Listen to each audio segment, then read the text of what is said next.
Hello and welcome to Achievers Hive dear learners of IGNOU MS psychology MPC 002 की classes चल रही हैं। Easy notes की हेल्प से मैं आपको यहाँ पे इंपॉर्टेंट टॉपिक्स कवर करा रही हूँ। आज हम 20th टॉपिक से स्टार्ट करेंगे। अब जो लास्ट के टॉपिक्स हैं, जो 20th से लेके 29 तक टोटल 10 टॉपिक्स बचे हैं, उन्हें हम लास्ट के 2 वीडियोज में कवर करेंगे। ये सेकेंड लास्ट वीडियो है। इतना कॉन्टेंट अगर आप पढ़ लेते हैं सेकेंड पेपर के लिए तो ये मोर देन इनफ है। पेपर इसी के आसपास रिवॉल्व करेगा और आप बहुत इजीली स्कोर कर पाएंगे। ओके बहुत सारे बच्चे पूछते हैं कि क्या इजी नोट से जितना हम पढ़ रहे हैं इतना इनफ है। ऑफ कोर्स इनफ है, क्योंकि हर सेक्शन में चॉइसेस होती हैं। तो आप ये मान के चलिए कि अगर आपकी इतनी प्रिपरेशन है तो आप एग्जामिनेशन में बहुत इजीली अटेम्प्ट कर सकते हैं। आइए क्लास की शुरुआत करते हैं। Issues and challenges during old age से, process of ageing in old as.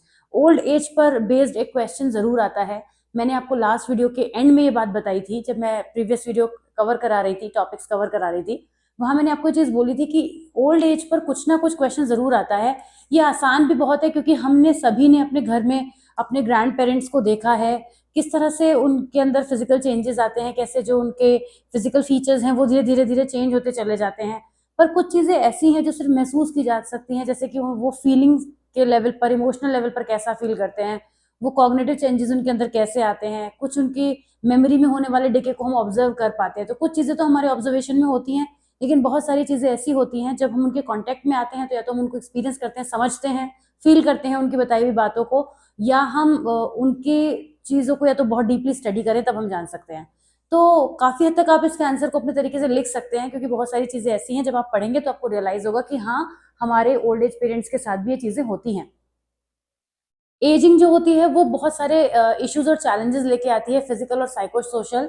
लेकिन ये जो ओल्ड एज होती है इसकी कोई एक फिक्स एज हम डिसाइड नहीं कर सकते। जनरली लोग रिटायरमेंट के बाद की एज को ओल्ड एज कह देते हैं कि कोई पर्सन रिटायर हो गया है तो उसके लिए लेबलिंग जिससे हो गई है कि अब वो ओल्ड हो गया है। उसने खुद भी ये एक्सेप्ट कर लिया है कि अब हम ओल्ड हो गए हैं, और जिस डेट तक वो रिटायर नहीं होते वो ऐसा नहीं फील करते। तो ये चेंज रिटायरमेंट के साथ आता है, लेकिन हर कोई तो पर्सन रिटायर नहीं होता, सभी लोग तो वर्किंग नहीं होते। तो उनको धीरे धीरे अपनी एज में होने वाले चेंजेस की वजह से अपने ग्रैंड चिल्ड्रन के साथ टाइम स्पेंड करने से भी कहीं ना कहीं रियलाइजेशन होने लगता है कि as we are now growing old. तो बहुत सारे जो ओल्डर अडल्ट होते हैं वो एक बहुत ही फुलफिलिंग और इंडिपेंडेंट लाइफ जीते हैं। जब उनकी लाइफ का कोई पर्पस होता है, वो ये नहीं मानते कि यहाँ पे लाइफ का आके कोई एंड होने जा रहा है। वो इसको एक लाइफ को चैलेंज की तरह देखते हैं कि इस एज में हम किस तरह से अपनी हेल्थ पे ध्यान रख सकते हैं, या किस तरीके से अपनी हॉबीज को कल्टीवेट कर सकते हैं, कौन कौन सी चीजें हमारे शौक हैं जिन्हें हम पूरा कर सकते हैं। तो इस तरीके से जब हेल्दी वे में देखते हैं तो वो उस चीज को बहुत पॉजिटिवली भी लेते हैं। कुछ की इश्यूज और चैलेंजेस हैं जो ओल्ड एज में अराइज होते हैं, यही एजिंग के प्रोसेस को भी डिफाइन करते हैं। तो जो हेडिंग आपको दिख रही है वो दोनों आंसर यहाँ पे कवर करती है। वैसे फिजिकल हेल्थ चैलेंजेस की बात करें, आप ये देखिए इन्होंने फिजिकल हेल्थ चैलेंजेस को एक बड़ा टॉपिक लेके पॉइंटर्स में बना दिया। आपको लगता है टाइम कम है और मुझे थोड़ा शॉर्ट में लिखना है, तो आप इन्हीं चीजों को एज अ वन लाइनर इसके अंदर लिखते चले जाइए। ओके या फिर एक पैराग्राफ में पूरी बात लिख दीजिए। प्रेजेंटेशन पूरी तरीके से आपकी है, आपके आंसर की आप कैसे प्रेजेंट करना चाहते हैं। तो ये प्रेशर नहीं लेना है कि यहाँ पर पॉइंटर्स में दिया है तो मुझे एग्जाम में भी पॉइंटर्स में लिख के आना है। आपको अपना कॉमन सेंस यूज करना है कि ये किस में पूछा गया है। अगर ये 6 मार्कर में पूछा गया है तो इसको जबरदस्ती का एलैबोरेट नहीं करना है, जो पॉइंटर्स में भी बात हो सकती है आप वैसे भी लिख सकते हैं। तो फिजिकल हेल्थ चैलेंजेस हम सभी जानते हैं, बहुत सी ऐसी फिजिकल इश्यूज हैं, चैलेंजेस हैं जो ओल्ड एज में आते आते हमारे पेरेंट्स, ग्रैंड पेरेंट्स फील करते हैं, और वो चीज हमें नजर आती है। जैसे कि क्रॉनिक इलनेस, जब पर्सन की एज बढ़ती है तो ये कुछ ऐसी चीजें हैं जैसे हार्ट डिसीजेस, डायबिटीज, हाइपरटेंशन, इनके साथ हम उनको ग्रो करते हुए देखते हैं कि उनके अंदर वो प्रॉब्लम्स जो है धीरे धीरे आ रही हैं। ये जो कंडीशंस होती हैं वो इंडिपेंडेंस, क्वालिटी ऑफ लाइफ को काफी हद तक इम्पैक्ट करती हैं। सेंसरी डिक्लाइन हम फील करते हैं, ये भी फिजिकल हेल्थ चैलेंजेस में आएगा, जैसे कम सुनाई देना, विजन कम हो जाना, राइट, टेस्ट में चेंजेस आने लगना, और उनका डेली फंक्शनिंग पर फर्क आने लगना, जैसे कम्युनिकेशन अफेक्ट होने लगना कि हम कोई बात कह रहे हैं उन्होंने नहीं सुनी, है ना, ये चीजें होती हैं। तो सेंसरी डिक्लाइन भी हमें देखने को मिलता है। ये डिक्लाइन जो होता है इससे सोशल आइसोलेशन आने लगता है, और एवरीडे के टास्क परफॉर्म करने में भी प्रॉब्लम आती है। उन्हें लगता है कि हमारी, हाँ, वो कुछ कहेगा तो हम सुन नहीं पाएंगे, तो बेटा आप इस काम को कर दो क्योंकि हम नहीं कर पाएंगे। तो कहीं ना कहीं धीरे धीरे गिव अप करना शुरू कर देते हैं। मोबिलिटी एंड फ्रेलिटी का अगर बात करें तो जैसे मसल्स वीक होती हैं, बोन्स भी वीक होने लगती हैं, तो ज्यादा फ्रेगाइल होने लग जाती हैं। ओल्डर अडल्ट जो होते हैं वो fall of risk of fall की तरफ जाने लगते हैं, इंजरीज उनको ईजी हो सकती हैं, तो काफी उनका ध्यान रखने की जरूरत पड़ जाती है। इसी वजह से उनका इंडिपेंडेंस पे भी सिग्निफिकेंट इम्पैक्ट आने लगता है। कॉग्निटिव डिक्लाइन की बात करें तो मैंने बताया जैसे कि मेमोरी लॉस होना धीरे धीरे होने लगता है, चीज़ों को याद ना रख पाना, स्टोरेज में प्रॉब्लम होना, मेमोरी स्टोरेज में, मेमोरी रिट्रीवल में प्रॉब्लम होना, कोई बताई हुई बात को रिकॉल ना कर पाना, रिकॉलिंग में प्रॉब्लम आना, ये सारी चीज़ें डिफरेंट डिसीजन मेकिंग को भी अफेक्ट करती हैं और बहुत सारी डिसीजन की फॉर्म में भी नजर आने लगती हैं। मेंटल हेल्थ और इमोशनल चैलेंजेस की अगर हम बात करें तो ये वो पार्ट है, जैसे फिजिकल चैलेंजेस के अंदर हमने बहुत सारे पॉइंट्स देखे, उसी तरीके मेंटल हेल्थ और इमोशनल चैलेंजेस में अगर हम देखें तो काफ़ी सारे ओल्डर पेरेंट्स जो होते हैं वो लोनलीनेस भी फील करने लगते हैं। उनके बच्चे जो होते हैं वो उस एज में होते हैं कि वो अपने बच्चों की तरफ ध्यान दे रहे होते हैं और उनको आइसोलेशन फील होने लगता है। अगर किसी ओल्ड पर्सन के स्पाउस की डेथ हो जाए तो वो और ज़्यादा डिप्रेशन एंग्जाइटी में चले जाते हैं क्योंकि उनको बहुत ज़्यादा लोनलीनेस फील होता है। अच्छा, ये टाइम ऐसा भी होता है, अगर 60 प्लस 70 प्लस की बात करें, 80 प्लस तक आ जाते हैं अगर कोई ओल्डर अडल्ट, तो उनके जो साथ के लोग होते हैं उनमें भी किसी पर्सन के चले जाने की एक पॉसिबिलिटी रहती है कि उनका जो एक सर्किल है जिनके वो बीच बैठते हैं उनमें कोई सडनली चला गया, तो वो चीज़ से उनको बहुत ज़्यादा फील होने लगता है कि लाइफ क्या है, कोई लाइफ का कुछ पता नहीं है, कभी भी कुछ भी हो सकता है। तो वो फीलिंग उस समय ज़्यादा डेवलप होने लगती है क्योंकि वो एक एज ऐसी होती है कि उनके सर्किल के लोग अगर धीरे धीरे जाने लगे तो उनको भी ऐसा फील होने लग जाता है। तो धीरे धीरे बहुत सारी ऐसी बातें होती हैं जो डिप्रेशन और एंग्जाइटी की तरफ उनको धीरे धीरे लेके जाती हैं। लोनलीनेस और सोशल आइसोलेशन, मैंने बताया कि अगर कोई family member, partner, friend circle में से कोई भी चला जाए तो लोनलीनेस और सोशल आइसोलेशन होने लगता है। इसी की वजह से ग्रीफ एंड लॉस भी फील होता है। ऐसा फील होता है कि हमारी कोई चीज़ चली गई है और इमोशनल डिस्ट्रेस की तरफ वो बढ़ने लगते हैं। फाइनेंशियल एंड इकोनॉमिक चैलेंजेस बहुत ज़्यादा आते हैं इस फेज़ में क्योंकि सबके पास में अपना कोई लिमिटेड इनकम सोर्स होता है। ज़रूरी नहीं है कि कोई पर्सन जो है वो बहुत सारा उसके पास पेंशन प्लान्स हैं या हो सकता है पेरेंट्स बच्चों पर डिपेंडेंट हों। ऐसे में डिपेंडेंसी होने की वजह से फाइनेंशियल चैलेंजेस भी आते हैं कि अगर उन्हें अपनी कोई रिक्वायरमेंट उस टाइम पर है तो उसके लिए वो डिपेंडेंसी फील करते हैं। और ऐसी चीज़ें हमने बागवा मूवी में सबने देखी हैं, सबको पता है कि फाइनेंशियल और इकोनॉमिकल चैलेंजेस के किस तरह से अमिताभ बच्चन ने उसमें उस चीज़ को फील किया है। नॉट जस्ट अमिताभ बच्चन, हेमा मालिनी जो मदर होती हैं उनके केस में भी हमने ये चीज़ देखी थी कि वो बहुत ज़्यादा डिपेंडेंट हो जाते हैं बच्चों के ऊपर और बच्चे जो है वो उन्हें नहीं पूछते हैं। तो वो चीज़ एक मूवीज़ भी इस तरह की आती हैं कि पेरेंट्स को थोड़ा सा अवेक करती हैं। इसीलिए ओल्ड एज की तरफ बढ़ते बढ़ते जो ओल्डर अडल्ट होते हैं वो मनी को लेके काफ़ी ज़्यादा इनसिक्योर हो जाते हैं। उन्हें उन्हें ये लगने लगता है कि इंसान काम आए ना आए, पैसा ज़रूर काम आ जाएगा, पैसे की हेल्प से हम अपनी चीज़ों को कर पाएँगे। तो यही वजह होती है कि ओल्डर पे जब जैसे-जैसे इंसान की उम्र बढ़ती है, वो मनी को लेके बहुत ज़्यादा पैशनेट हो जाता है। उसको लगता है कि ये मेरे पास होना चाहिए क्योंकि उसको पता है धीरे-धीरे उसका फिज़िकल हेल्थ का तो डिके हो ही रहा है। तो वैसी क्या चीज़ है जो उसको सपोर्ट कर सकेगी और ह्यूमन पर भरोसा करना थोड़ा-सा मुश्किल हो जाता है, इस वजह से ये चीज़ें होने लगती हैं। तो ये एक मेंटल में भी आप जोड़ सकते हैं, इमोशनल लेवल पर भी ये चीज़ें होती हैं कि ट्रस्ट इश्यूज़ भी होने लगते हैं because of the different finances situations और उसका इकोनॉमिक चैलेंज की तरह भी हम उसे देख सकते हैं। दोनों तरीके से अब ऐड कर सकते हैं। रिटायरमेंट की प्लानिंग हो सकती है, कॉम्प्लेक्स हो सकती है। कुछ लोगों की रिटायरमेंट के बाद की कोई प्लानिंग ही नहीं होती है कि जितना वो अर्न कर रहे हैं उतना स्पेंड कर रहे हैं। फिर जब ऐसा फेज आता है कि वो अर्न नहीं कर रहे हैं तो अब स्पेंड कैसे करें, ये प्रॉब्लम अराइज हो जाती है। तो ये चीज़ एक फाइनेंशियल इकोनॉमिक चैलेंज बनकर आती है। हेल्थ केयर की जो कॉस्ट होती है वो हर कोई पर्सन नहीं कर सकता। अगेन वो डिपेंडेंसी वाली बात जो मैंने आपको बताई कि बच्चों पे डिपेंडेंसी हो सकती है या हो सकता है ना भी हो कोई साथ में। तो हेल्थ की केयर हर तरीके से करने के लिए फाइनेंशियल चैलेंजेस सामने आते हैं।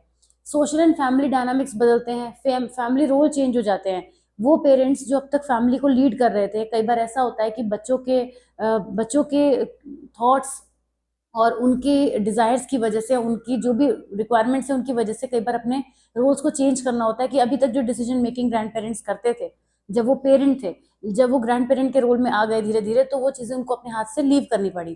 तो ये चीज़ भी उनको थोड़ा सा सोशल लेवल पर ट्रिगर करती हैं कि उनकी शायद उतनी वैल्यू नहीं रही। तो फैमिली में बदलते हुए रोल्स जो होते हैं वो भी एक चैलेंज होते हैं।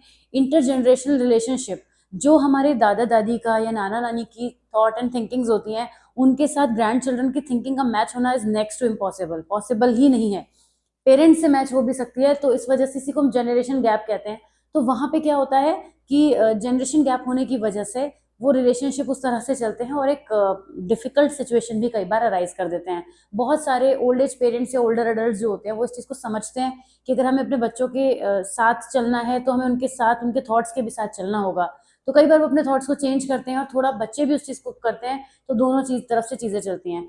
केयर गिविंग और सपोर्ट की बात करें कि जिन भी ओल्डर एडल्ट्स को ये दोनों चीज़ें मिलती हैं उनकी लाइफ ओल्डर एज में बहुत स्मूथ चलती है, लेकिन जिन्हें ये नहीं मिलती वो बहुत ज़्यादा डिफिकल्टी फेस करते हैं। तो ये सोशल और फैमिली डायनामिक्स हो गए।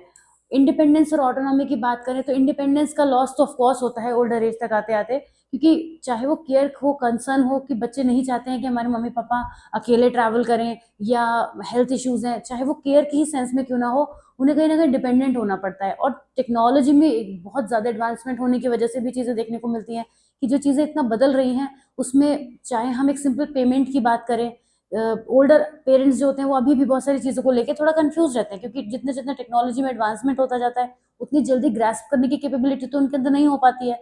तो इस वजह से वो बहुत सारी चीज़ें ऐसी होती हैं जहाँ पे इंडिपेंडेंस का लॉस होते हुए हम देखते हैं। काफ़ी सारे लोगों के साथ रीलोकेशन वाली प्रॉब्लम भी आती है। जब रीलोकेट हो जाते हैं parents because of the job of their son, daughter और व्हाटएवर, उस केस में क्या होता है, वो जिस नई लोकेशन में जाते हैं वहाँ पे कंफर्टेबल नहीं हो पाते।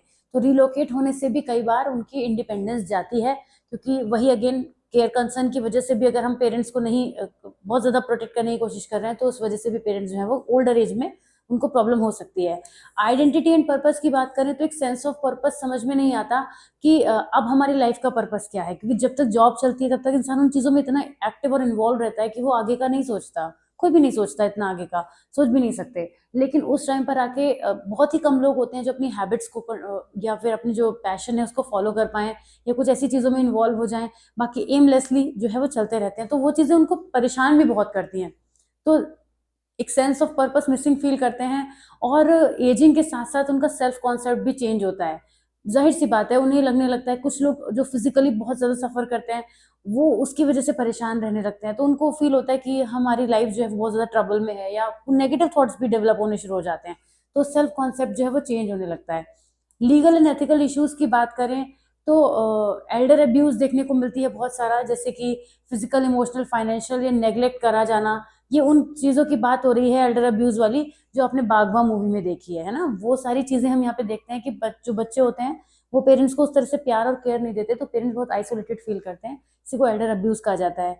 एंड ऑफ लाइफ प्लानिंग जो होती है कि बहुत सारी ऐसी चीज़ें होती हैं जो लीगल और एथिकल इश्यूज में आती हैं कि पेरेंट्स का अपनी लाइफ के एंड पॉइंट तक का वो सोचने लग जाते हैं कि हमारे बाद क्या, हमारे बाद हमारी चीज़ों का क्या।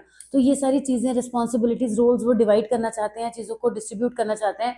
तो उस टाइम पर उनको इस चीज़ को लेकर काफ़ी ज़्यादा अपने माइंड में एक वो टेंशन के अक्रॉस आते हैं। वो कहीं ना कहीं ये सोच लेते हैं कि अब एक पॉइंट आने वाला है जब हम कभी भी चले जाएंगे, भले ही वो पॉइंट 2 से 20 साल के बाद आए, लेकिन उनको ऐसा फील होता है कि ये चीज़ कभी भी आ सकती है। तो वो एक तरीके से अपने आप को रेडी करने में लग जाते हैं उस चीज़ को लेकर, और यहाँ पर वो सारी चीज़ें के अक्रॉस वो आते हैं। कंक्लूजन की बात करें तो हमने देखा कि कितने टाइप के चैलेंजेस होते हैं जो ओल्ड एज में पर्सन को एक्सपीरियंस करने को मिलते हैं, और ये बहुत लंबा लाइफ जीने के बाद, एक लंबा एक्सपीरियंस होने के बाद भी स्ट्रगल करना पड़ता है इस एज में आके। लेकिन वो स्ट्रगल्स बहुत ही डिफरेंट टाइप के होते हैं जो हमने यहाँ पर देखे, और बहुत न्यू होते हैं यहाँ पे हर पर्सन के लिए। वो पहले के एक्सपीरियंसेस का कुछ भी उनके पास हो उसको जोड़कर वो उससे कुछ नया नहीं बना सकते, क्योंकि प्रीवियस होते हैं। ये टॉपिक काफी पूछा जाता है तो इसको आप जरूर करिएगा। अब आता है बहुत ही important topic which is learning disabilities. Learning disabilities क्या होती हैं इसको पढ़ेंगे। ये कहीं भी आ सकता है, ABC किसी भी सेक्शन में पूछा जा सकता है, B में आने के चांसेस थोड़े ज्यादा होते हैं। तो समझ लीजिएगा, लर्निंग डिसेबिलिटीज पूछ सकते हैं, टाइप्स ऑफ लर्निंग डिसेबिलिटीज पूछ सकते हैं। अच्छा, एक चीज बता दूं, अगर डायरेक्ट केवल लर्निंग डिसेबिलिटीज पूछा गया है, टाइप मेंशन नहीं भी किया गया है, तो भी आपको टाइप लिखने हैं, क्योंकि लर्निंग डिसेबिलिटीज क्या है वो टाइप से ही समझ में आता है। वो बात ही लर्निंग डिसेबिलिटी में टाइप की होती है। ओके, तो चलिए शुरुआत करते हैं आज के इस टॉपिक की, जिसमें लर्निंग डिसेबिलिटीज को हम पढ़ेंगे। लर्निंग डिसेबिलिटीज क्या होती हैं? बेसिकली न्यूरोलॉजिकल कंडीशंस होती हैं जो किसी भी इंडिविजुअल की एबिलिटी को एक्वायर, प्रोसेस और रिटेन करने में प्रॉब्लम क्रिएट करती हैं। डिसेबिलिटी जब यहाँ पे वर्ड आता है तो कुछ ना कर पाने के एबल, कुछ ना कर पाने की योग्यता, डिसेबिलिटी है ना, इसका ये मतलब हो जाता है। पर डिसेबिलिटी किस में आती है? लर्निंग में आती है। लर्निंग डिसेबिलिटी की जब हम बात करते हैं तो ये ऑब्जर्व की जाती है बचपन में। बच्चों के अंदर लर्निंग डिसेबिलिटी ऑब्जर्व कर ली जाती है, जो बड़े होकर उसी प्रोसेस में चलती रहती है, उसी रेशियो प्रोपोर्शन में चलती रहती है। ये न्यूरोलॉजिकल कंडीशन है, बेसिकली एक न्यूरो साइकोलॉजिकल डिसऑर्डर भी है जिसको हम कहते हैं। और इसको आप एज अ डिसऑर्डर भी पढ़ते हैं डिफरेंट जगह पर, साइकोलॉजी में ही डिफरेंट जगह पर आप इसको डिसऑर्डर भी पढ़ते हैं। ये डिसेबिलिटीज जो है वो इंटेलिजेंस से रिलेटेड नहीं है, लेकिन लर्निंग के स्पेसिफिक चैलेंजेस से रिलेटेड है। ओके, नॉलेज बेस्ड नहीं है, ये डिफरेंट डिफरेंट टाइप के चैलेंजेस हैं जो हमें reading, writing, math, reasoning, comprehension इसमें नजर आता है। यही इसके आगे चल के टाइप बनेंगे कि डिसलेक्सिया है तो क्या, डिसकैल्कुलेसिया है तो क्या, डिसग्राफिया है तो क्या, इस तरीके से। ठीक, लर्निंग डिसेबिलिटीज एक लाइफ लॉन्ग कंडीशन है, लेकिन अगर इसका अर्ली आइडेंटिफिकेशन कर लिया जाए और शुरुआती दौर पे इन्हें अगर पकड़ लिया जाए और उन पर वर्क किया जाए तो काफी हद तक लर्निंग डिसेबिलिटी को मिनिमाइज किया जा सकता है। ओके, इसके की एस्पेक्ट्स की बात करें तो की एस्पेक्ट्स में सबसे पहले इसके टाइप्स ही आते हैं। टाइप्स समझेंगे फिर कॉजेस पे आएंगे। टाइप्स क्या होते हैं? सबसे पहला है डिसलेक्सिया। ये जो तीन आपको नजर आ रहे हैं ये तीन मेजर हैं। बाय एनी चांस आपको ये नाम याद ना आए जो भी हम पढ़ेंगे तो आप इन तीन को लिखकर जरूर आए, क्योंकि तीन फॉर्म में सबसे ज्यादा नजर आता है लर्निंग डिसेबिलिटी।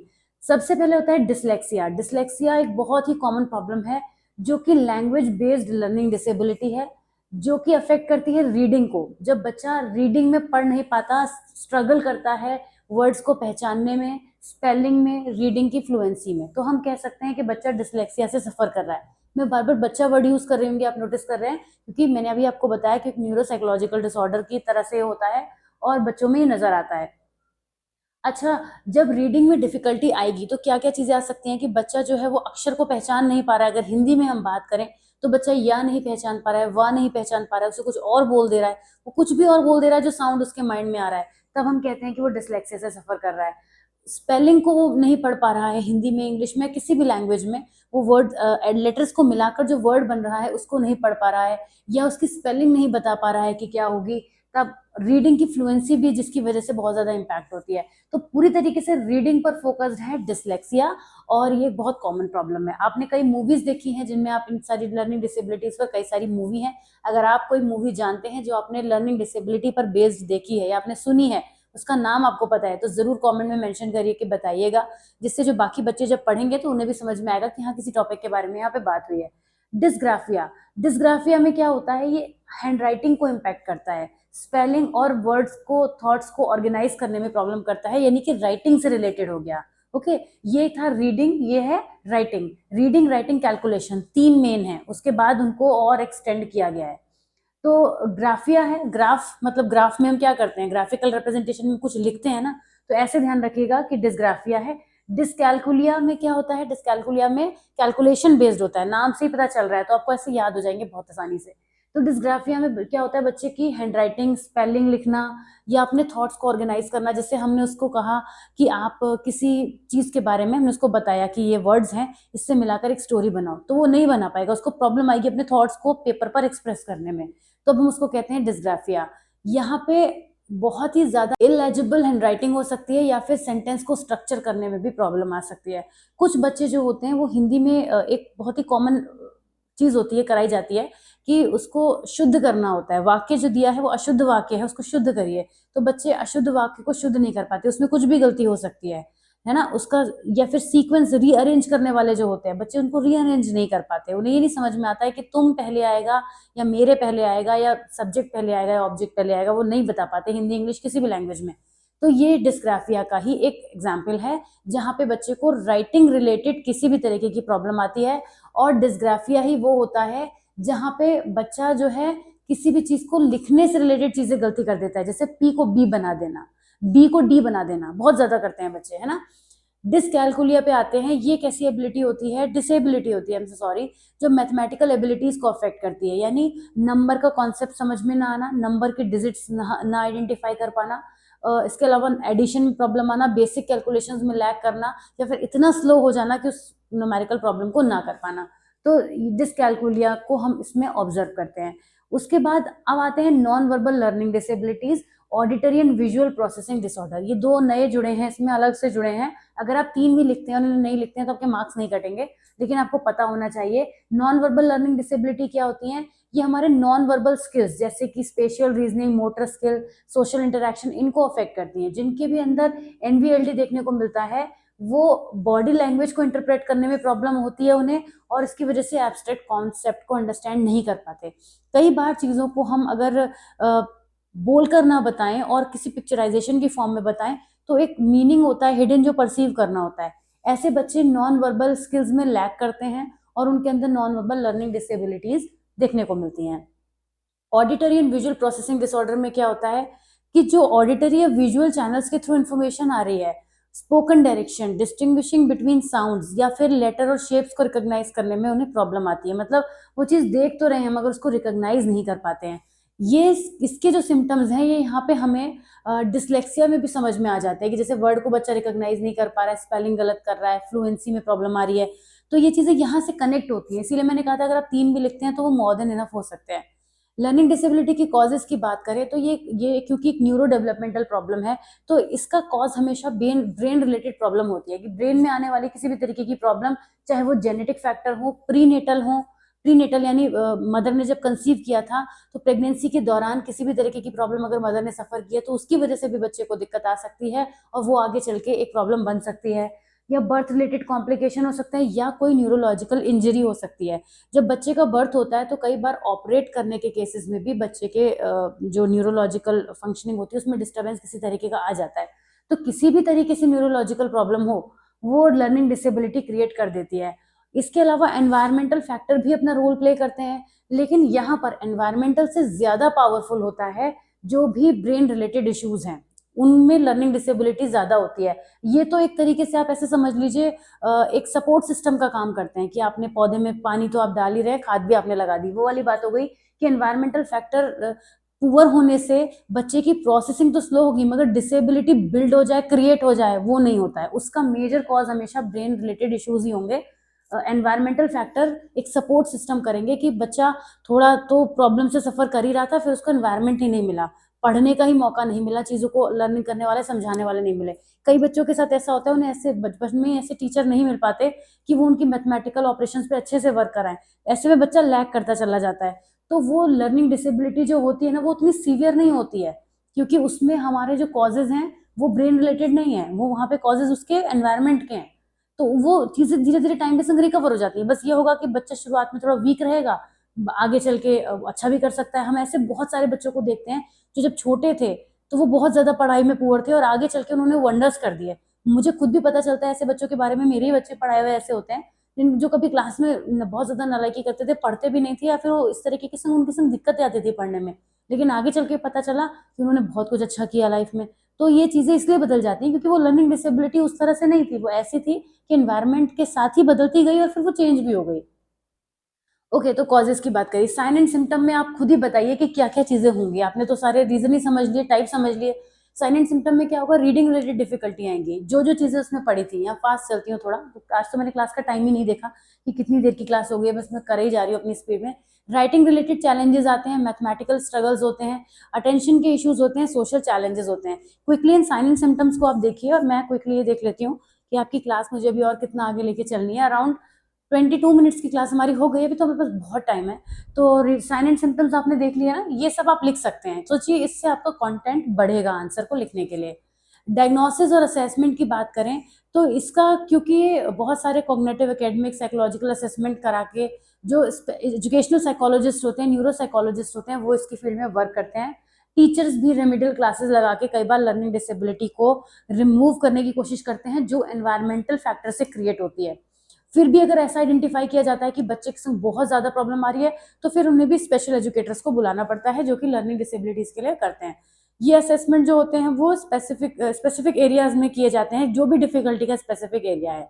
इसका इम्पैक्ट क्या होता है डेली लाइफ पर, बहुत सारे इम्पैक्ट होते हैं। लर्निंग डिसेबिलिटी की वजह से बच्चे जो हैं वो एजुकेशनल लेवल पे सफर करते हैं, इमोशनल लेवल पे भी सफर करते हैं, क्योंकि अगर बच्चा क्लास में अच्छे से परफॉर्म नहीं कर पा रहा पर ये उसकी खुद की गलती नहीं है क्योंकि इंटेंशनली वो ऐसा नहीं कर रहा है, और उस तो वो हमेशा क्लास में वीक रहेगा, उसका कॉन्फिडेंस लो होने लगेगा, सेल्फ एस्टीम पुअर होने लगेगी और धीरे धीरे बच्चा इमोशनली अनस्टेबल होने लगेगा। सोशल इंटरेक्शन में वो वीक होने लगेगा, उसका अंडर कॉन्फिडेंट रहने की वजह से वो किसी भी जगह पर आगे चल के भी सक्सेसफुल अच्छे से नहीं हो पाएगा अगर उसका प्रॉपर ट्रीटमेंट नहीं मिलता है। तो ट्रीटमेंट इन द सेंस जो मैंने बताया था, इसके लिए मेडिसिन नहीं आती हैं कोई, ठीक है। तो ये इसका इम्पैक्ट हो गया। इसमें हम क्या इंटरवेंशन और सपोर्ट कर सकते हैं, एजुकेशनल इंटरवेंशन तो होते ही, मैंने आपको बताया कि स्पेशल एजुकेटर्स होते हैं और बहुत सारी असिस्टिव टेक्नोलॉजी का यूज होता है जिसकी हेल्प से लर्निंग डिसेबिलिटी को मिनिमाइज किया जा सकता है। स्किल बिल्डिंग स्ट्रेटजीज भी की जाती हैं बच्चों के अंदर, अगर वो बहुत ज्यादा नहीं कर पा रहे हैं तो फिर उनके अंदर किसी स्किल को डेवलप करने की कोशिश की जाती है जो उनकी स्ट्रेंथ बने। ऐसा ना हो कि वो मैथ्स नहीं कर पा रहे हैं तो मैथ्स इज लाइफ, कि अगर बच्चा मैथ्स नहीं कर पा रहा है तो वो जिंदगी में कुछ नहीं कर पाएगा, ये फीलिंग उसके अंदर नहीं आनी चाहिए। तो कुछ और स्किल बिल्डिंग स्ट्रेटजीज अप्लाई करके उसके सिंपलर लेवल के लर्निंग मेथड्स को अप्लाई करा के उसको इस काबिल किया जाता है कि वो उन चीज़ों को उतना कर सके जितना उसकी लाइफ के सर्वाइवल के लिए ज़रूरी है। इसके अलावा अकोमोडेशंस भी यूज़ किए जाते हैं, जैसे कि कुछ एक्सटेंडेड टाइम दिया जाए टेस्ट का, ऑडियो भी दी जाए, कुछ एक्स्ट्रा उनके साथ किया जाए, है ना। जैसे एक बच्चे को सिंपलर लेवल का क्वेश्चन देके उसका कॉन्फिडेंस इंक्रीज किया जा सकता है, बहुत सिंपल स्ट्रेटेजी है। उसी तरीके से डिफरेंट अकोमोडेशंस यूज़ किए जाते हैं। काउंसलिंग और इमोशनल सपोर्ट तो दी ही जाती है, पेरेंट्स देते हैं, टीचर्स देते हैं, ये उनका काम होता है करना। स्पेशल एजुकेटर्स जो होते हैं वो भी इस चीज़ को करते हैं कि बच्चों के लो सेल्फ कॉन्फिडेंस को कैसे बिल्ड करें। लॉन्ग टर्म आउटलुक में अगर हम बात करें तो अर्ली इंटरवेंशंस और कंटिन्यूड सपोर्ट से लर्निंग डिसेबिलिटी के बच्चे जो हैं वो स्कूल में सक्सेसफुल हो सकते हैं, वर्क सोशल सेटिंग्स में भी सक्सेसफुल हो सकते हैं। बस ज़रूरत है इस बात की कि उनको उनकी ग्रोथ एंड सक्सेस पे वर्क करने के लिए थोड़ा सा एफर्ट्स किए जाएं। अगर नहीं किए जा रहे हैं तो फिर कुछ हो नहीं सकता, बहुत सारा कुछ करना पड़ता है। कंक्लूजन में हम यही सब लिखेंगे कि लर्निंग डिसेबिलिटी इंडिविजुअल के इंफॉर्मेशन प्रोसेसिंग के प्रोसेस को काफ़ी स्लो कर देती हैं, इंटेलिजेंस पर कोई रिफ्लेक्ट नहीं करती हैं ये, और लर्निंग डिसेबिलिटी वाले लोग भी अचीव कर सकते हैं लाइफ में, हायर रेट्स के साथ सक्सेसफुल हो सकते हैं, लेकिन उसका अर्ली आइडेंटिफिकेशन और सपोर्टिव एनवायरनमेंट मिलना बहुत ज़्यादा ज़रूरी है। तो बात यहीं से आगे जुड़ जाती है कि आखिर लर्निंग डिसेबिलिटी से रिलेटेड कौन से प्रोग्राम है जो बच्चों के लिए दिए जा सकते हैं। ये दो टॉपिक मिलके एक लॉन्ग कई बार पूछा गया है, प्रीवियस कई सालों में ये क्वेश्चन पूछा गया है, तो आसान तो है ये, लेकिन अब हम इसको थोड़ा और बारीकी में चले जाएंगे। जैसे अभी तो ओवरऑल हम बात कर रहे थे कि स्पेशल एजुकेटर्स वर्क करते हैं, टीचर्स करते हैं, पर क्या करते हैं एग्जैक्टली उस लर्निंग डिसेबिलिटी रिलेटेड प्रोग्राम में, क्या क्या ऐसा किया जा सकता है जिससे बच्चों की हेल्प हो। तो इन्हें अब हम इस वीडियो में समझेंगे, इस पॉइंट पे आगे बात करेंगे कि लर्निंग डिसेबिलिटीज प्रोग्राम क्या क्या हो सकते हैं। थोड़ा तो इंट्रोडक्शन हो गया, आप समझ ही गए होंगे क्या क्या बातें यहाँ पे जो लिखी हुई हैं कि जो लर्निंग डिसेबिलिटी प्रोग्राम होते हैं वो इस तरह से डिजाइन किए जाते हैं कि जो स्पेशलाइज सपोर्ट और रिसोर्सेज प्रोवाइड करा सकें, जिसकी हेल्प से बच्चे एकेडमिक और सोशल चैलेंजेस को ओवरकम कर सकें। अब आप खुद ही देखिए, चिल्ड्रन पर फोकस किया जा रहा है क्योंकि प्रोग्राम बच्चों के लिए ही बनते हैं। ऑलराइट, इससे क्या फायदा होगा, बच्चे जो हैं वो अपनी लाइफ में और स्कूल में और आगे चल के सक्सेसफुल हो जाएंगे और इमोशनल वेलबींग अच्छी होगी, कॉन्फिडेंस उनके अंदर डेवलप हो जाएगा। तो लर्निंग डिसेबिलिटी प्रोग्राम के क्या कॉन्सेप्ट्स हो सकते हैं। सबसे पहले तो अर्ली आइडेंटिफिकेशन और असेसमेंट जरूरी है, जिसमें स्क्रीनिंग हमें करनी पड़ेगी। स्क्रीनिंग कैसे करेंगे, लर्निंग डिसेबिलिटीज बहुत ही अर्ली एज में आइडेंटिफाई हो जाती हैं जब हम मेजरली उनको रीडिंग, राइटिंग और कैलकुलेशंस के लेवल पर देखते हैं।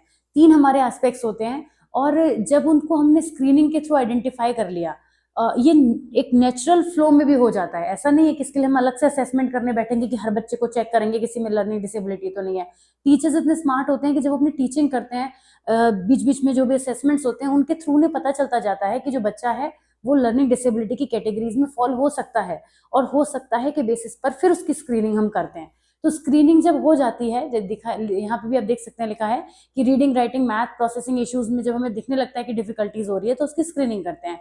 फिर कॉम्प्रिहेंसिव इवैल्यूएशन होता है, जब हमें ये पता चल लग रहा है, अंदाजा लगा पा रहे हैं कि बच्चे को कुछ प्रॉब्लम हो सकती है, तो अब उसका बहुत ही बारीकी से हम उसका इवैल्यूएशन करते हैं कि आखिर प्रॉब्लम आ कहाँ रही है, ज्यादा कहाँ आ रही है। उस लेवल पर आते हुए जो कॉम्प्रिहेंसिव इवैल्यूएशन है, इसमें स्पेशलाइज्ड असेसमेंट शुरू कर देते हैं, यानी कि स्टैंडर्डाइज टेस्ट का यूज करेंगे। अब ये जनरल नहीं है कि क्लास में हमने आज एक हिंदी का पैसेज पढ़ाया था, बच्चा रीड नहीं कर पाया तो हमने कह दिया लर्निंग डिसेबिलिटी है, नहीं।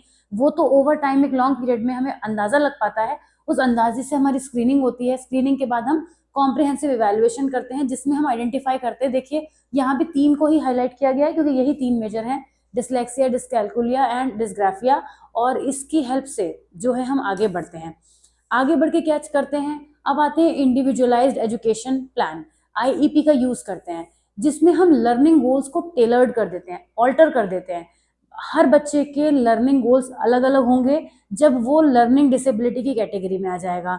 जैसे हमारे एक क्लास का एक सिलेबस होता है कि हम 5th क्लास में हमें मैथ्स में यहाँ से यहाँ तक ये इतना इतना टॉपिक ये सब पढ़ाना है, लेकिन जब बच्चा लर्निंग डिसेबिलिटी में आ रहा है तो वो नहीं पढ़ पाएगा। तो उसके जो लॉन्ग टर्म गोल्स हैं उनको मिनिमाइज करते हुए उसके लर्निंग गोल्स को छोटा कर देते हैं, कस्टमाइज प्लान बना देते हैं उसकी नीड्स के हिसाब से, उसके हिसाब से कि मतलब अब उसको हमें उस स्पीड में नहीं दौड़ाना है जिसमें बाकी बच्चे दौड़ रहे हैं, हमें तो उसकी स्पीड से ही थोड़ा प्रोग्रेस कराते हुए आगे बढ़ना है। तो बहुत जरूरी है कि लर्निंग गोल्स को हम टेलर कर दें। अकोमोडेशन एंड मॉडिफिकेशन बेस्ड कि इसकी क्या स्पेसिफिक चैलेंजेस हैं, अब उनसे क्या प्रोवाइड कराएंगे, उसकी नीड क्या है, इसको समझते हुए जो भी मटेरियल हम यूज करेंगे, चाहे वो एक्स्ट्रा टाइम दें हम उसको टेस्ट में, वही टेस्ट जो बाकी बच्चे 1 घंटे में दे रहे हैं उसको 2 घंटे का हम देंगे, क्योंकि उसकी स्पीड में प्रॉब्लम है।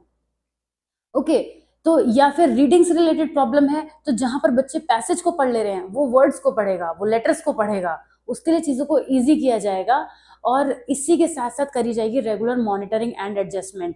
ये भी देखा जाएगा कि क्या प्रोग्रेस हो रही है, प्रोग्रेस को ट्रैक किया जाएगा, ट्रैक करना बहुत जरूरी है, और उसके हिसाब से टीचिंग स्ट्रेटजीज एडजस्ट की जाएंगी। ये सब प्रोवाइड कराने वाले जो टीचर्स होते हैं उन्हें स्पेशल एजुकेटर भी कहा जाता है, जो स्पेशल बच्चों के लिए वर्क करते हैं या फिर जो लर्निंग डिसेबिलिटी वाले बच्चों के लिए वर्क करते हैं।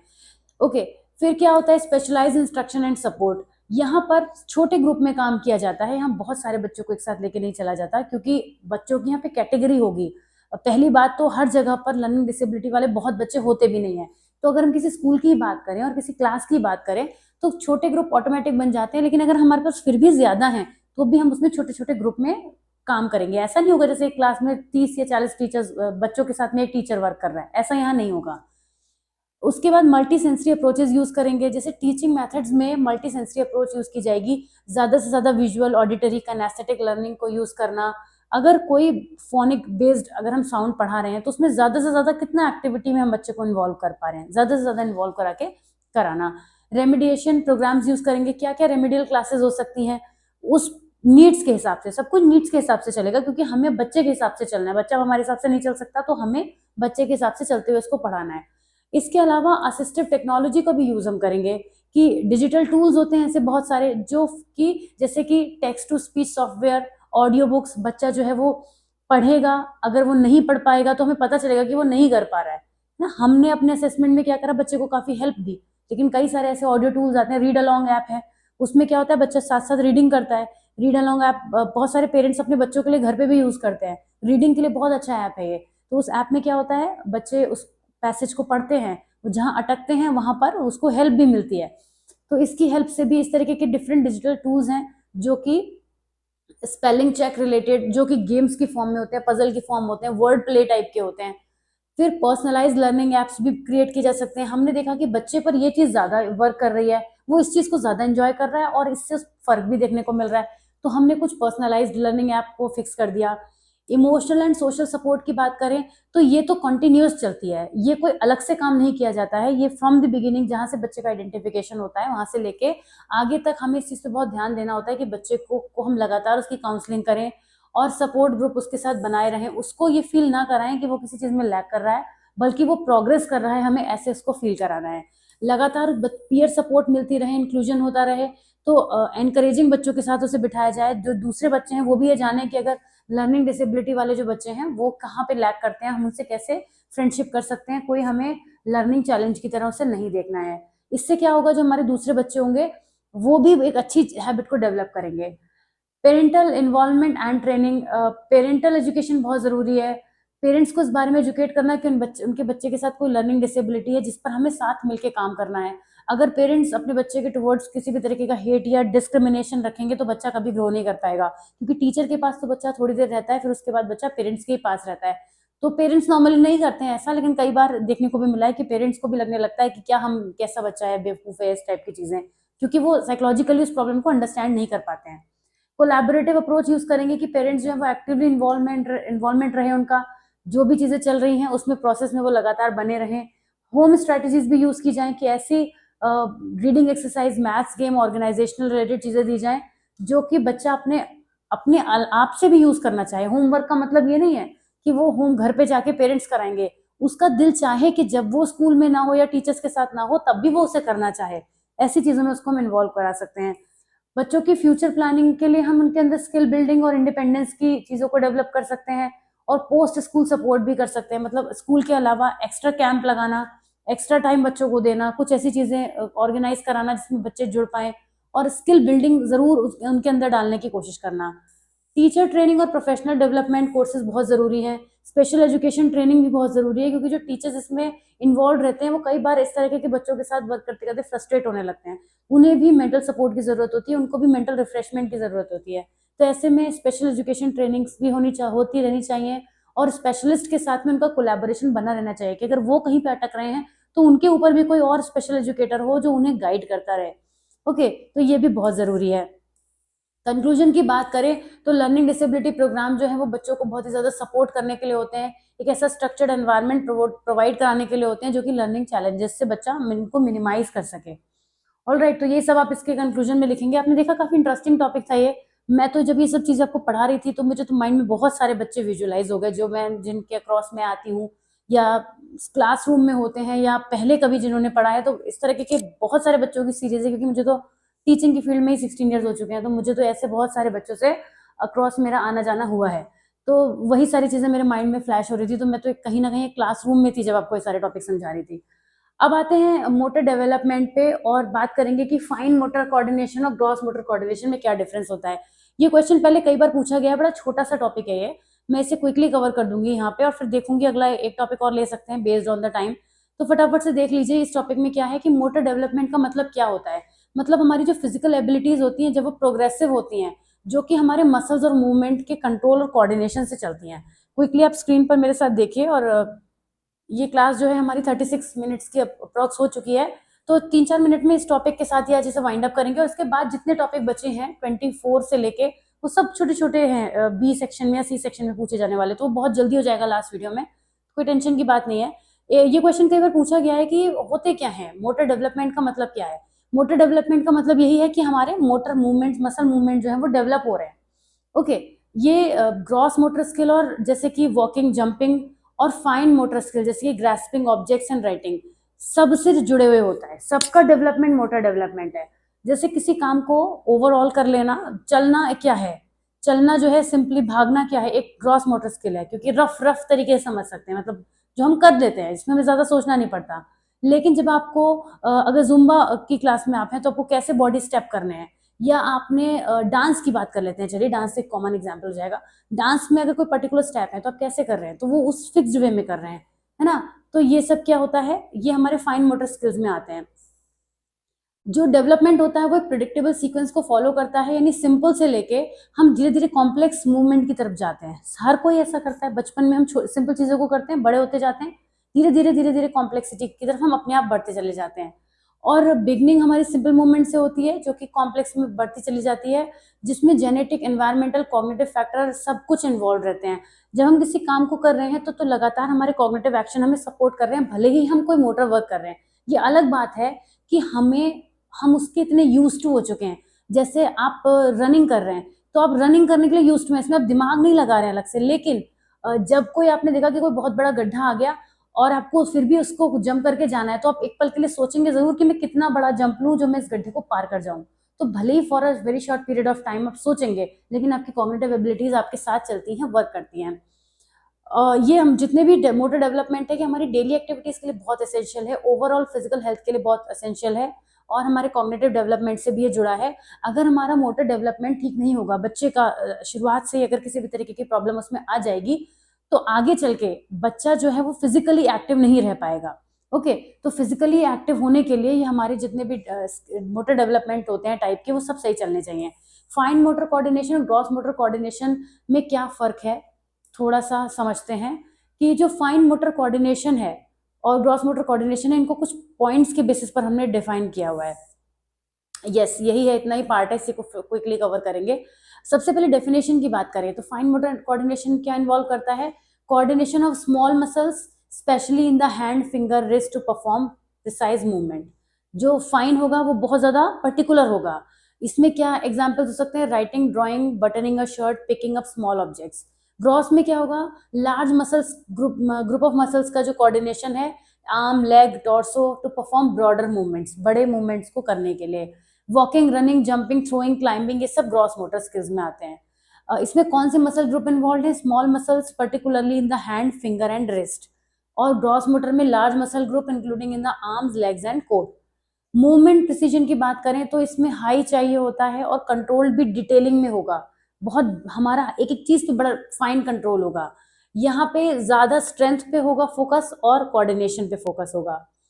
फाइन मोटर कोऑर्डिनेशन की डेवलपमेंटल सीक्वेंस की बात करें तो ये चाइल्डहुड में ग्रो होता है, develop later in childhood, it's requires refined control.